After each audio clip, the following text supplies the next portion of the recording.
YouTube, what's really good? It's your man Ribs from Hater Cooks. Today we got a really special recipe and we're talking ribs. I love ribs. A lot of people love ribs.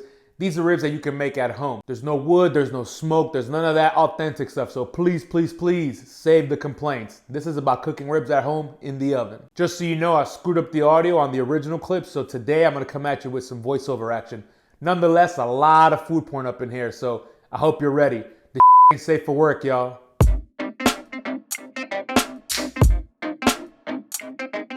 So first things first, you gotta make that rub. It's gonna be a whole bunch of spices in there, and I put all the information in the description box below.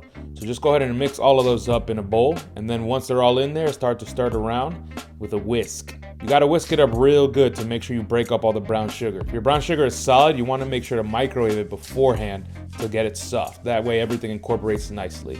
And this is what you want, that deep red color. Next thing up is to prepare your bed of aluminum foil. This is going to be the foundation of your packet. So you want to lay foil out and then place your ribs on top of that.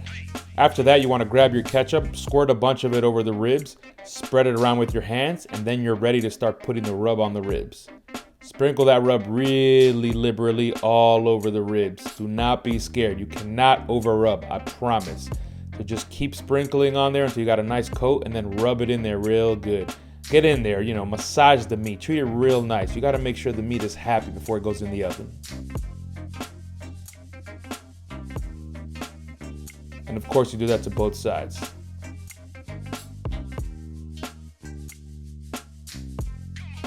Once you're done, hold your ribs up in the air like this as if it was a title belt and show everybody how proud you are. So you wanna fold all the foil over the ribs in order to make a nice little envelope. And you're gonna do this twice because you wanna ensure that no flesh side of the rib is exposed to the heat. So you wanna flip it over and then do the envelope again. And off to the oven we go. We're gonna cook this for about 2 hours at 300 degrees Fahrenheit or 150 degrees Celsius. If you're doing baby back ribs, then maybe you only wanna cook your ribs for about an hour and a half, an hour and 40 minutes. That way they don't get extremely tender to the point where they're just falling all over the place. So now that you have all this time to kill, you might as well make sauce. I start my sauce with a little bit of oil and some onions and garlic. I let that sweat down till it gets nice and maybe just a bit of color, and then I go in with some ginger. I grate the ginger, and this is basically just to get a little bit of the perfume of the ginger liquid into my sauce. You then take that same rub you made earlier and you put a whole lot of it into your sauce. I would say this is probably about 3 tablespoons worth of rub. You stir that in there real good so get it all combined, and then you go in with your tomato paste.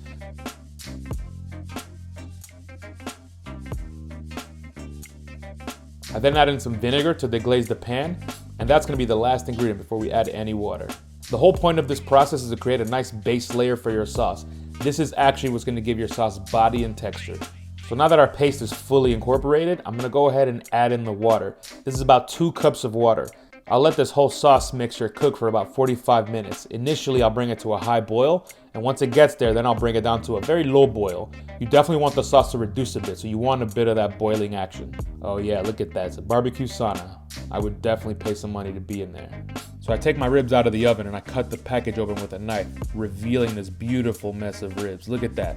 The rub has started to dry out a bit and it's getting nice and clumpy. That's all flavor right there, so you don't want to mess with that. And now for some sexy food porn.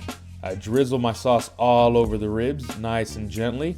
Then I take the spoon and I go ahead and spread the sauce all over. If you have a brush, you can use that of course, but I don't have one, so I have to go with the spoon. The whole point here is to cover the ribs in sauce on both sides to then put them back in the oven and finish the ribs with a final glazing process.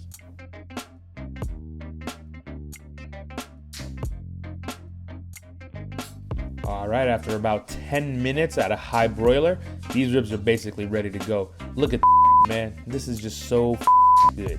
You can't go wrong with these. I don't care if there's any smoke on here, I don't care if it's not from a real barbecue place. This tastes really good. No one's gonna tell me otherwise. At this point, you basically just want to slice your ribs. You can cut them into single or double bone pieces and then just serve them. Here's a little bit more food porn of me drizzling sauce at the end just to finish them off and get them real nice and pretty. You didn't think I was going to end this video without showing you footage of me eating. That's just not fair. I know that's your favorite part, so I'm obviously going to give it to you. Here you go. I was gonna keep showing you more footage of me eating, but I thought that was just a little too raunchy, so we'll cut it at that. I know you liked that video, so please go ahead and give me a like. If you got any thoughts or questions, of course, go ahead and comment. Lastly, if you wanna see more videos like this, please go ahead and subscribe, because I drop a new video every single week. Until the next one, y'all, peace.